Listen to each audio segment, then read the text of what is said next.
Bom dia, igreja, graça e paz. Tudo bem com vocês? Convido vocês para abrirem as vossas Bíblias na carta de Paulo aos Romanos, capítulo 12, versículo 1 e 2 apenas. Quero que você mantenha a sua Bíblia aberta para que possamos meditar nesta manhã tão especial. 12, 1 e 2. Deixa eu só abrir aqui. Glória a Deus. Canções maravilhosas, presença de Deus em nosso meio. E o meu desejo é que nesta manhã o seu coração esteja totalmente aberto, a mente também conectada aqui, para que você possa receber da parte de Deus essa palavra que Deus colocou no meu coração. Romanos 12, capítulo 12, versículo 1 e 2, está escrito assim a palavra de Deus. Rogo-vos, pois, irmãos, pela compaixão de Deus, que apresenteis os vossos corpos em sacrifício vivo, santo e agradável a Deus, que é o vosso culto racional. E não sejais conformados com este mundo, mas sede transformados pela renovação do vosso entendimento, para que experimenteis qual seja a boa, agradável e perfeita vontade de Deus. Pai, obrigado, Senhor, por essa palavra, por essa parte que lemos na sua palavra. A minha oração, Senhor, é que o teu Espírito possa falar ao coração de cada um de nós, da mesma forma que o Senhor trouxe ao meu coração essa palavra, que a tua graça, Senhor, esteja sobre nós, levando-nos àquilo que é proposto nesta manhã pela tua palavra, por essa reflexão que eu quero partilhar com a sua igreja nesta manhã. Aqueles que estão nos visitando pela primeira vez, que o Senhor abençoe. Aqueles que estão, ó Deus, em outros lugares assistindo, que o Senhor também possa abençoar de uma maneira maravilhosamente bem. Em nome de Jesus. Amém? Hoje o título da minha reflexão é Uma Vida de Entrega Total. Uma vida de entrega total. Será que nós estamos vivendo para Deus de forma integral, total, na totalidade da nossa vida? Quando nós lemos a carta de Paulo aos Romanos, capítulo 1 até o capítulo de número 11, nós iremos perceber o quanto que o apóstolo Paulo investiu tempo, gastou tempo para explicar, para explanar como eu e você fomos salvos. Como eu e você fomos alcançados pela graça de Deus. Como eu e você fomos justificados pela fé. Que não é pelas obras, que não é pelo nosso esforço, que não é pela nossa capacidade de fazer qualquer coisa. É algo que vem da parte de Deus, é a fé, é a graça. O apóstolo Paulo, ele vai tratar sobre vários temas, mas um dos mais importantes, Paulo trata sobre a misericórdia de Deus. E sabe que o apóstolo Paulo, quando ele chega aqui nessa parte desse texto, desse livro, Romanos 12, ele, depois de ter concluído toda a sua parte de doutrina, ter fundamentado todo o conceito, todo o argumento, explicar para os seus leitores a razão da salvação, por que Deus enviou o seu Filho, como que nós estávamos, qual era a nossa condição, como que nós vivíamos antes de ter conhecido a Cristo, antes de Cristo ter vindo, ter sido morto, crucificado, ressuscitado. Agora ele chega no capítulo 12 até o capítulo 16, o apóstolo Paulo vai trabalhar a questão da prática da fé. Porque não adianta apenas ter uma uma doutrina muito robusta, uma teologia muito aprofundada, se no chão da vida, onde a vida acontece, onde as coisas fluem, onde tudo se dá. Então o apóstolo Paulo, ele agora vai trazer conselhos práticos, ele vai trazer orientações para aqueles que foram salvos, para aqueles que foram alcançados por essa graça de Deus. E sabe, isso nós temos que ter em mente, que a partir do capítulo 12 até o 16 são orientações, diretrizes para o nosso dia a dia, como eu e você vamos viver. Ele termina esse texto de Romanos 12, falando, olha, não se vença o mal com o mal. Orientações extremamente práticas, trazendo uma referência daquilo que Jesus havia dito no Sermão do Monte. Se você também perceber, no livro de Romanos, você vai ver que o apóstolo Paulo, ele era muito inteligente e trouxe muitas referências do Antigo Testamento para fundamentar a sua ideia. Ele usou o exemplo de Abraão, de Sara, ele falou que Israel é o povo que tem as alianças, é o povo que tem as promessas, é o povo que foi separado e escolhido por Deus para ser luz para as nações. Apesar que Israel falhou, apesar que Israel tropeçou, ainda assim a misericórdia de Deus foi lá, ainda assim a misericórdia de Deus alcançou eles, e por causa da desobediência deles, eu e você fomos enxertados. Eu e você fomos colocados nesse plano. E o apóstolo Paulo, então, ele faz uma coisa maravilhosa. Maravilhosa. Porque ele coloca todos no mesmo pacote. Quando ele diz, todos pecaram, todos estão destituídos da glória de Deus. Agora não é bárbaro, não é judeu, não é a circuncisão, não é a incircuncisão. O que importa agora é ser uma nova criatura.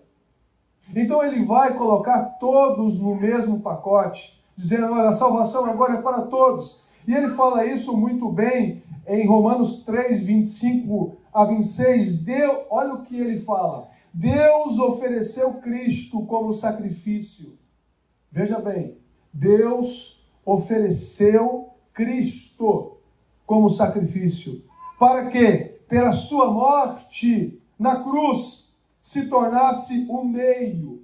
Cristo é o meio, ok? De as pessoas receberem o perdão dos seus pecados. Pela fé nele, Deus quis mostrar com isso que ele é justo.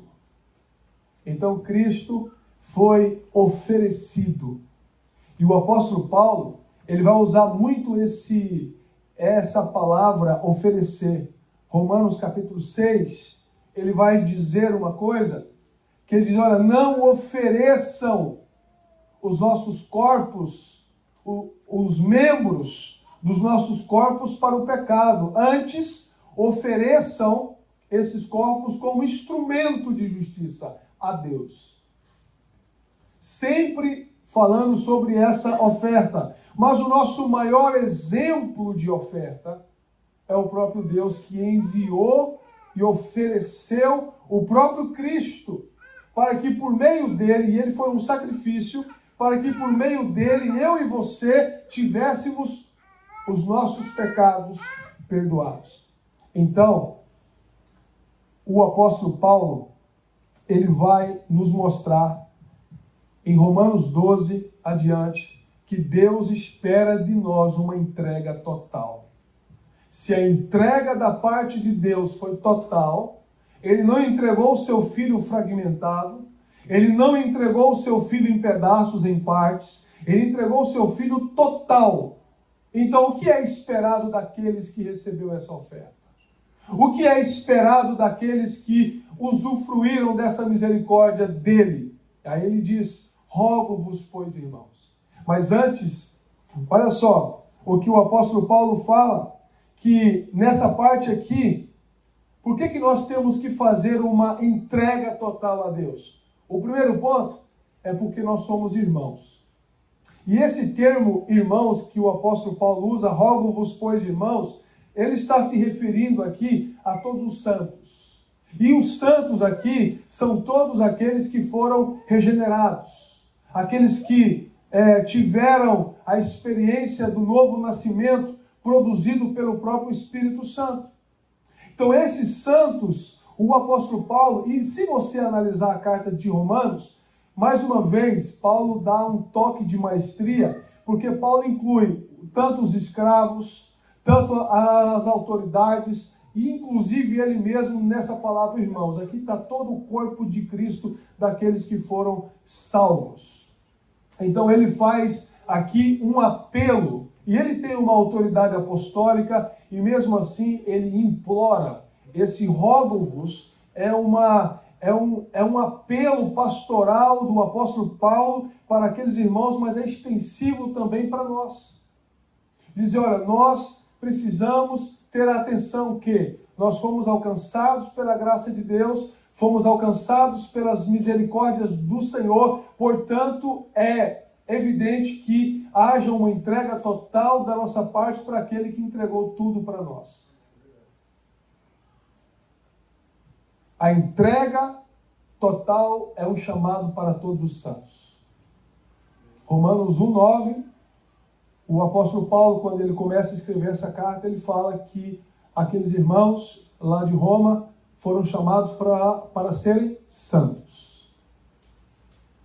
Então, irmãos aqui, que somos nós, também, você que já teve a experiência da salvação, algo é esperado de você e de mim. E nós vamos aprender isso aqui. A segunda razão porque eu devo entregar totalmente para Deus é por causa das misericórdias de Deus. Paulo fala, rogo-vos, pois, irmãos, pela compaixão de Deus, ou pelas misericórdias de Deus. E mais uma vez, Romanos 11:32, Paulo diz, porque Deus encerrou a todos debaixo da desobediência para com todos usar de misericórdia. Olha esse texto, irmãos, eu vou ler novamente, porque assim você pode memorizar. Porque Deus encerrou a todos debaixo da desobediência para com todos usar de misericórdia. Então Deus, na sua infinita graça, no seu plano, porque Paulo está trabalhando nessa carta o enredo da salvação, a doutrina é da salvação, como se deu a salvação em si. Então Paulo está dizendo, olha, Deus nunca perdeu o controle desse grandioso plano. Então Deus encerrou todos debaixo da desobediência para usar isso, para mostrar para com todos a sua grandiosidade, a sua grande misericórdia, a sua grande compaixão. Lembra de Jonas? Por que ele não foi pregar em Nínive? Ele disse, porque eu sei que Deus é compassivo e misericordioso. Então os profetas tinham uma compreensão maravilhosa de que Deus é misericordioso e que Ele pode usar de misericórdia para com todos. Você foi alcançado por essa graça, por essa misericórdia é do Senhor. E aí nós temos o que encerra essa parte da doutrina do apóstolo Paulo, Romanos capítulo 11. Ele fala, ó profundidade da riqueza, da sabedoria e do conhecimento de Deus, como insondáveis são os seus juízos, inescrutáveis os seus caminhos. Quem conheceu a mente do Senhor, ou quem foi o seu conselheiro? Quem primeiro lhe deu para que ele o recompense? Pois dele, por ele e para ele são todas as coisas, a ele seja a glória para sempre. Amém. Olha que glorioso. Olha que forma de encerrar um assunto tão poderoso que é sobre a salvação. Ó, profundidade da riqueza. Lembra aquele texto que ele diz, olha, quem poderá nos separar deste grande amor de Deus? Será que é a morte? Será que é a tribulação? Será que é a peste? Será que é a dificuldade? Será que é a potestade? Será que é os domínios? Nada pode nos separar do amor de Cristo. Paulo gastou muito tempo para mostrar para aqueles irmãos o seu ponto agora é de condição. Agora, nós somos salvos. Então, o que nós vamos fazer agora? Depois que nós somos alcançados, salvos, redimidos, o que nós vamos fazer agora? Então, é esperado da nossa parte uma atitude de gratidão. E é isso que o apóstolo Paulo está levando esses irmãos a compreenderem. A resposta da misericórdia de Deus para conosco, nós não temos como pagar isso diante de Deus. Os nossos esforços não conseguem fazer isso. O nosso mérito não consegue fazer isso. Mas há uma forma que nós podemos cooperar, é a gratidão, é sendo grato por aquilo que Deus fez. Então a gratidão é esperado daqueles, e isso o salmista nos ensina muito bem no Salmo 116, quando ele começa a pensar sobre aquilo que Deus tinha feito na sua vida, ele disse: que posso eu oferecer a Deus, o Senhor, por tudo de bom que Ele tem me dado? Salmo 116, versículo 12. O que nós podemos oferecer a Deus? O que você pode oferecer a Deus para compensar a sua entrega total? Quem poderá fazer um sacrifício melhor e maior e mais perfeito do que o nosso grandioso Deus fez? Nenhum de nós aqui estamos nessa condição. Mas nós temos um lado em que nós podemos fazer: gratidão. E é isso que o salmista ensina: que posso eu oferecer ao Senhor por todos os benefícios que Ele tem me dado? Eu sou grato a Ele. Eu honro a sua vida. Eu exalto o seu nome. Porque eu era pobre, miserável, pecador, sem chance de salvação alguma. Eu era um morto, mas Ele veio, Ele vivificou, Ele me tirou dessa posição e agora eu estou de pé. E o que é esperado desses irmãos é uma vida de rendição. Então Deus ofereceu Jesus por nós. O que podemos oferecer a Ele? Gratidão. Como deve ser, então, a nossa vida de adoração? O próprio apóstolo Paulo responde para nós. Ele diz: rogo-vos, pois, irmãos, pela compaixão de Deus, que apresenteis os vossos corpos em sacrifício vivo, santo e agradável a Deus, que é o vosso culto racional. O que significa esse apresentar? Significa colocar-se inteiramente à disposição de Deus, com o coração disposto e a motivação correta. Porque se nós analisarmos, ninguém, tanto no Velho Testamento, quando iria se apresentar diante de Deus, tinha que ter uma intencionalidade. Tinha que ter os requisitos para se apresentar a Deus com a motivação correta, senão aquela adoração não seria aceito. Em Isaías, capítulo 29, versículo 13, tem um famoso texto: esse povo ora a mim com a boca e me louva com os lábios, mas o seu coração está longe de mim. Porque eles estavam no lugar apresentando a sua adoração e o seu louvor a Deus, mas não estavam com a intencionalidade de apresentar o seu corpo, a sua alma e a sua mente. E Deus está olhando a maneira como eu e você apresentamos a Ele o nosso culto a Ele. Deus está observando a nossa motivação. O porquê eu estou aqui. Como eu faço isso? Então o apóstolo Paulo, ele não pede para você fazer, para nós fazermos uma apresentação de um sacrifício morto. Não, é um sacrifício vivo. É uma cerimônia que tem celebração. É uma cerimônia que tem palmas. Se você analisar o culto israelita, a maneira como era feito os cultos, havia palmas, cânticos, dança, tambores, ao ponto que outras nações ouviam as suas canções à distância. Quando o povo foi para a Babilônia, e se você olhar os salmos da peregrinação, que é quando eles estavam no cativeiro, aí vem, me alegrei quando me disseram, vamos à casa do Senhor. Aqueles irmãos estavam há anos sem ter essa oportunidade. Salmo 137 diz, olha, junto ao rio da Babilônia, nós nos sentávamos e chorávamos com saudade das canções de Sião. Os nossos opressores diziam, cantem para nós as canções maravilhosas, alegres da sua terra. Então é esperado do povo de Deus adoração. É esperado do povo de Deus uma rendição total, uma rendição completa. Então, a característica desse sacrifício que o apóstolo Paulo mostra para a gente no versículo 1, são 3 formas: vivo, santo e agradável. Adoração não é uma cerimônia morta, é uma vida consagrada.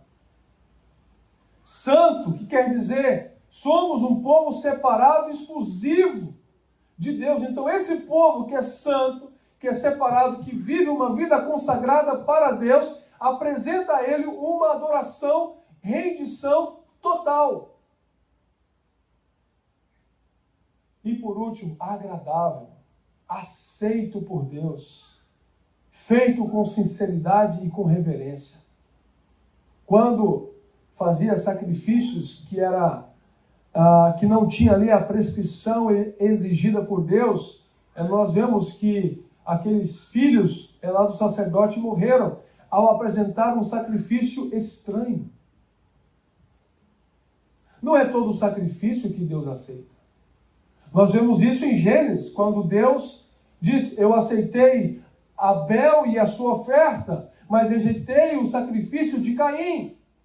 Porque o sacrifício de Caim era um sacrifício corrompido, cheio de ódio, de ressentimento, de inveja. E quantas vezes nós queremos apresentar uma adoração a Deus com essas coisas dentro de nós? Com ódio, com ressentimento, com raiva, com inveja.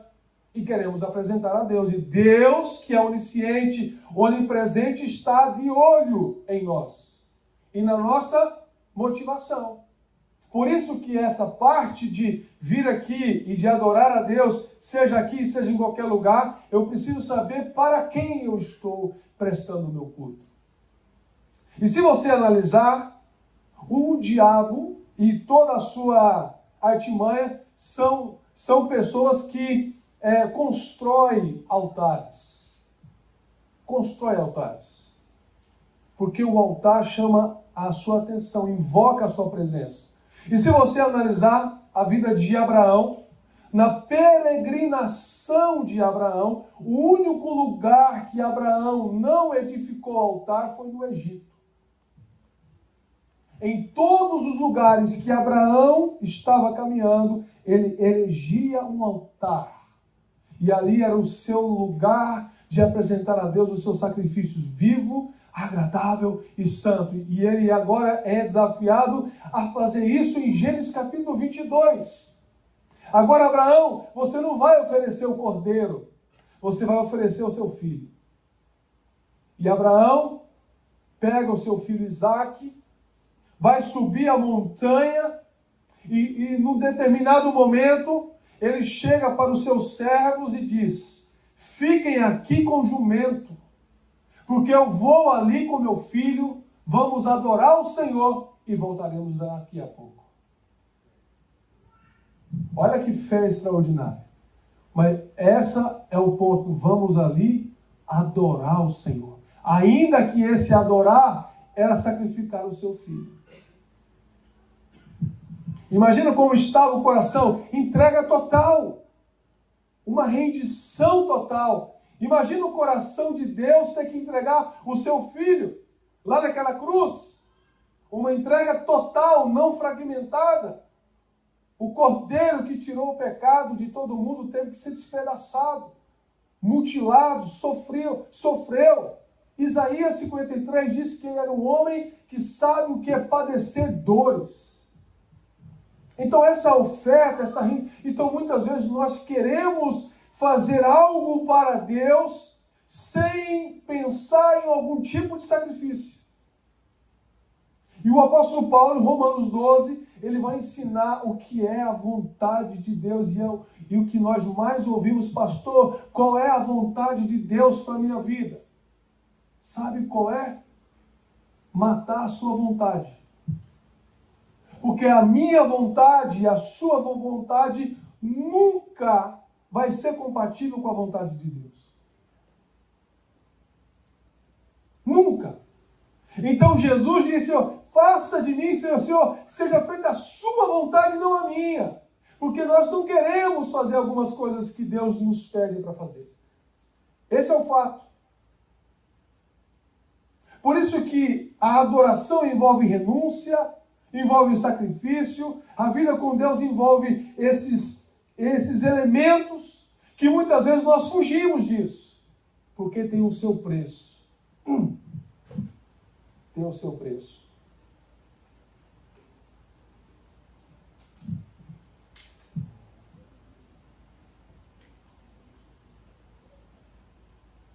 E esse sacrifício vivo não é num lugar apenas cercado como esse que nós estamos. É no seu lar, é no seu trabalho, é no seu dia a dia, porque a sua vida é um altar. A nossa vida é um estilo de culto a Deus constantemente, desde a hora que acordamos até a hora que vamos para a nossa cama. A sua vida, e aí nós temos aquela famosa conversa de Jesus e a mulher samaritana, quando eles estavam ali pensando, será que é em Jerusalém? Ou será que é em Samaria? Aí Jesus, olha, não é nem um e nem o outro. O Pai está à procura de verdadeiros adoradores que adoram o Pai em espírito e em verdade. O Pai está à procura. Mas o apóstolo Paulo, além de falar isso, ele fala agora sobre uma palavra, culto racional. E essa palavra no grego é lógica, para traduzir de uma forma mais simples aqui. O nosso culto a Deus, ele tem que ter consciência, ele tem que ter entendimento, ele tem que ter uma lógica. Não faz sentido. Nós não somos robóticos. Nós temos que ter uma consciência daquilo que fazemos, uma intencionalidade.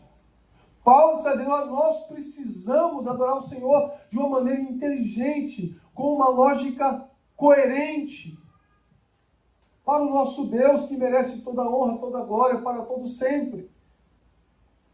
Olha o que Epiteto, um filósofo histórico, disse, e eu achei muito interessante. Se eu fosse um roxinol, faria o que é próprio de um roxinol. Como sou um ser racional, devo adorar a Deus.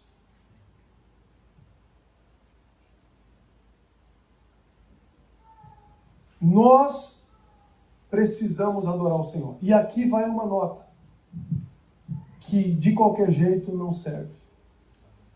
Eu não posso fazer de qualquer jeito, eu não posso pregar de qualquer jeito. Eu não posso cantar de qualquer jeito. Eu não posso fazer nada para Deus de qualquer jeito, porque o apóstolo Paulo, em outras partes, ele vai definir um parâmetro muito importante, quer comais, quer façais, fazei tudo para a glória de Deus. É tudo que você fizer, deve ser para a glória de Deus. Lava um prato para a glória de Deus. Vai fazer uma comida para a glória de Deus. Esse parâmetro nos ajuda a sempre conectar com esse Criador que espera de nós sempre uma entrega total.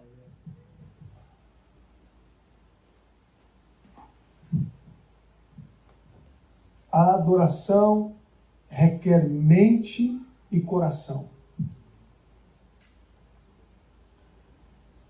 Mas ele vai mais além agora. Depois que ele resolve isso, ele fala, não se conformem com o mundo. Sabe, nós somos salvos, fomos alcançados pela graça, mas nós estamos aqui ainda. Mas nós não somos desse mundo.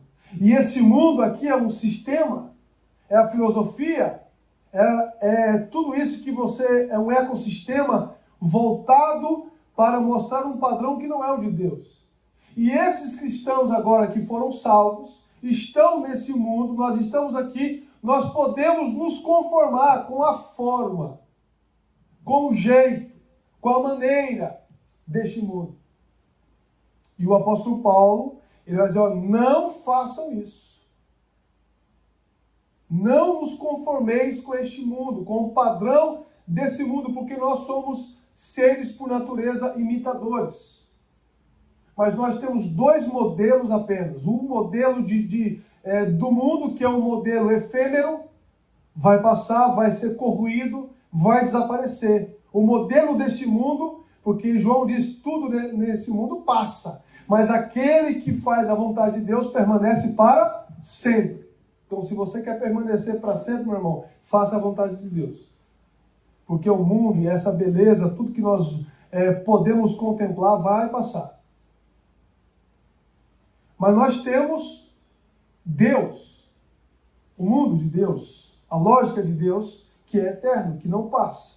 Então eu preciso pegar esse modelo para a minha vida. E para isso, o que eu tenho que fazer? Paulo fala, eu preciso ser transformado pela renovação da minha mente. Eu preciso ser transformado. Não é substituir os meus pensamentos. Não é fazer um transplante do coração. É um novo coração. É uma nova natureza. Aquilo que ele vai falar lá em Romanos 8. Que aquele que está na carne não pode agradar a Deus, mas aquele que está no Espírito, esse anda de acordo com o Senhor. Então essa nova natureza não é uma natureza externa, é uma natureza interna. É algo que acontece dentro para fora, é uma transformação que muda o paradigma, que muda o conceito, que muda as nossas crenças, que muda os nossos valores, que muda a nossa conduta e reflete no nosso caráter. Essa transformação, ela é mais dolorosa. Inicialmente, ela só pode ser da parte de Deus. É o Espírito Santo que vai lá e faz essa mudança na nossa mente. Como o apóstolo Paulo fala, com o rosto descoberto, refletimos a glória que vem do Senhor. Essa glória vai ficando mais brilhante, vai nos transformando mais parecido, vai nos transformando, ou seja, é algo progressivo. A cada dia, a cada momento, o justo é como a aurora.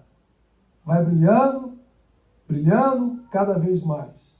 Na medida que você caminha com Cristo, na medida que você caminha com a palavra nos santifica, porque Jesus disse, Senhor, santifica eles pela tua verdade, e a tua verdade é a tua palavra. Amém, irmãos?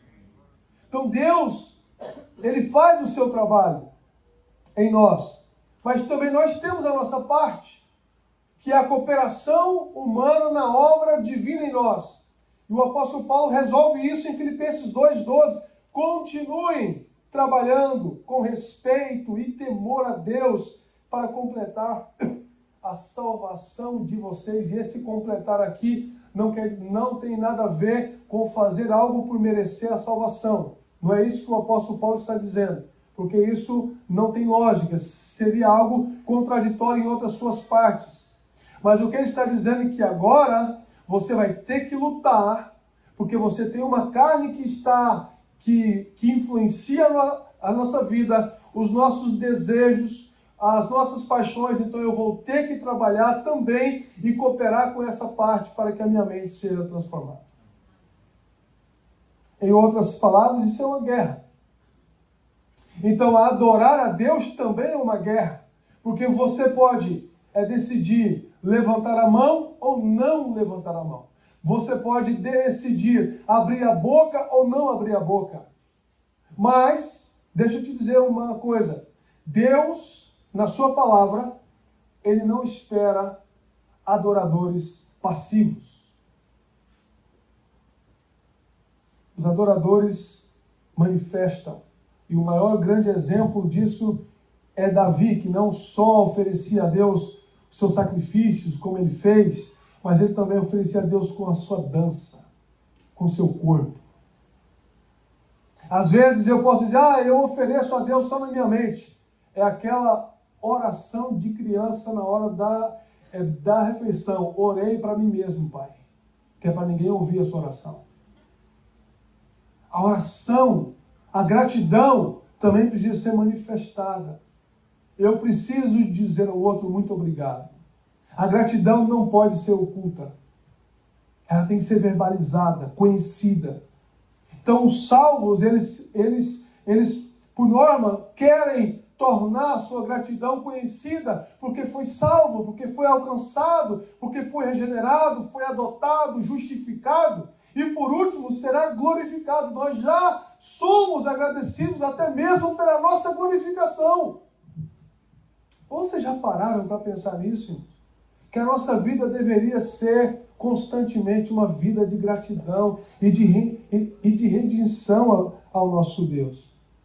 Qual é o resultado disso, pastor? Para que experimenteis qual seja a boa, a perfeita, a agradável vontade de Deus. Boa, porque só Deus é bom, amém? O apóstolo Paulo disse que não há um justo sequer que faz o bem. Então esse bom aqui vem da parte de Deus, porque somente Deus é bom. Então a vontade, mas esse bom aqui pode ser a cruz. É ou não é? Pode ser o Cristo com a coroa de espinho na cabeça. Mas o resultado desse sacrifício, como foi cantado aqui agora há pouco, o véu se rasgou de alto a baixo. Significa que aquele sacrifício proposto, que inicialmente parecia algo ruim, transformou em algo esplêndido. Porque todas as coisas cooperam para o bem daqueles que foram chamados segundo o seu propósito. Romanos 8, 28. Amém, irmãos? Nós precisamos experimentar essa boa, a perfeita vontade. Isso quer dizer que nada na sua vida, se nós estamos vivendo esse texto, a nossa fase, a nossa estação está perfeita aos olhos de Deus. Porque Deus está vendo coisas que nós não estamos vendo. Deus está trabalhando coisas que nós inicialmente não percebemos que Ele está trabalhando em nós, mas Ele está trabalhando em nós através da sua graça e a sua misericórdia. Agradável porque traz paz. E perfeita porque não há erro nos planos de Deus. Quando Jó passou por tudo aquilo, ele diz, olha, eu bem sei que nenhum dos planos de Deus podem ser frustrados. Aleluia. Irmãos, na nossa adoração a Deus, nós não podemos perder quem Ele é. Nós não podemos perder a reverência de quem nós adoramos. Por isso que nós precisamos ter uma sabedoria para que quando estamos na Assembleia Solene, que é o caso que nós estamos aqui, a minha postura importa. A minha atitude importa. O que eu faço aqui importa. O que eu faço, tudo aqui importa. E o apóstolo Paulo, ele não só ensinou isso, ele viveu isso. Em um certo ponto ele disse para Timóteo, quanto a mim, já estou sendo derramado como oferta de bebida, e o tempo da minha partida está próximo. Paulo se entregou como oferta. E essa é a nossa meta. Chegar ao fim da vida como oferta viva, santa e agradável a Deus. E ele vai encerrar, e eu encerro aqui. Ele vai dizer para Timóteo, combati um bom combate. guardei a fé. Acabei a carreira. Guardei a fé. Muitos abandonaram a carreira. Muitos ficaram no meio do caminho. Muitos, como Demas, né, que foi amante do presente século, abandonou o discipulado, abandonou Cristo. Nós precisamos acabar a nossa carreira, guardar a nossa fé. Porque essa vida aqui, meu amado irmão, é uma guerra. É uma batalha constante. E no que tange a nossa vida de adoração, lá no pequeno grupo, entrega total. Entrega a sua vida, não é só a sua mente, é o seu coração, é os seus braços, é o seu corpo, é o seu talento, é tudo que nós temos. Não é uma referência de 10%, 5%, 20%, não, é 100%. O que Deus espera de nós é 100%. Então, se eu não vou entregar tudo de mim, se eu não vou entregar o melhor de mim para Deus, eu também não quero entregar o pior de mim para Ele. É melhor eu ficar com o pior para mim. Não é? Porque Ananias e Safira foram repreendidos justamente por isso. Caim foi repreendido justamente por isso. Porque a sua entrega não era melhor. Então, se for para entregar, que seja o melhor. Seja a melhor adoração, seja o melhor louvor de sempre. Isso não quer dizer que não vai ter dias que você não vai estar bem.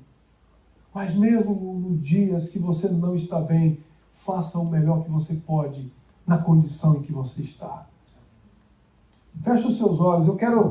Eu vou pedir à mídia para colocar uma canção que eu pedi para eles.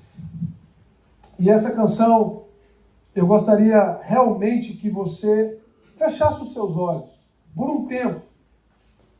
Essa palavra, ela tem esse cunho de levar eu e você a refletir se a nossa vida está sendo entregue total para Deus, radicalmente para Deus.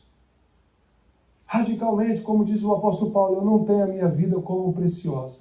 E essa canção que vai passar aqui por um tempo só, eu quero que você feche os seus olhos e reflita no seu coração, na sua alma, no seu interior, cada frase dessa letra. Pode soltar aí, por favor. Fique em pé, igreja, eu quero orar com vocês. Não espere o seu melhor momento para você adorar o Senhor. Não espere que tudo esteja perfeito na sua vida para você começar a se render diante do nosso Deus. Os salmistas, eles começaram a compor os seus salmos nos seus piores momentos, diante de perseguições, diante de, sabe, aquele Salmo 42, porque te abate a minha alma, porque te perturbas dentro de mim, espera em Deus. Esse salmista estava gritando, a sua alma estava berrando, mas mesmo a sua alma sangrando, berrando, ele estava fazendo o seu melhor com aquilo que ele podia, adorar o Senhor. Então não espere que tudo esteja perfeito para você entregar tudo que você tem. Lembre-se, eu e você somos alvos da graça e da misericórdia de Deus. Você que está aqui nesta manhã, você é amado por Deus. Você é especial para Deus. Jesus morreu por nós e Ele está a fim, ainda hoje, sempre terá compaixão de todos aqueles que querem a sua grandiosa graça. Pai, obrigado, Senhor Jesus, por essa palavra que o Senhor colocou no meu coração, com a sua igreja. Senhor Jesus, que essa palavra fique em nossos corações, levando-nos a uma vida, Senhor, de entrega total, uma vida, Senhor, de renúncia a cada dia, que possamos renunciar a nós mesmos, em nome de Jesus. Aqueles que estão nesse momento, Senhor, vivendo talvez o seu pior momento, com a sua alma triste, angustiada, deprimida talvez, cheios de problemas e situações que podem gerar preocupações, perturbações na mente. A minha oração é que o teu Espírito vá ao encontro dessa pessoa e traga paz, traga consolo, traga, Senhor, a convicção de que essa pessoa é amada, é amado, é especial para o Senhor. Pai, faça essa pessoa ter conhecimento da sua misericórdia na prática. Abraça, acalenta. Deus, em nome de Jesus, faça isso. Tu és o nosso consolador. Muitas vezes, meu Pai, no chão da vida nós tropeçamos. Muitas vezes, no chão da vida nós falhamos uns com os outros. Mas nos ajuda, Senhor, a colocar a nossa vida em prática.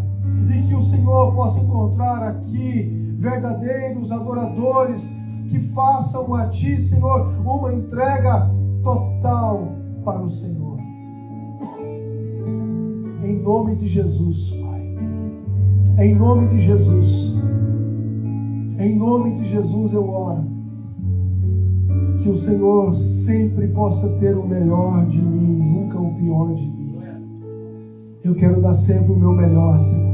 Mesmo na minha imperfeição, mesmo, Senhor, nas minhas falhas, eu não sou o melhor pai, eu não sou o melhor pastor, eu não sou o melhor marido, eu não sou o melhor filho, mas ainda assim eu quero ser, meu Pai.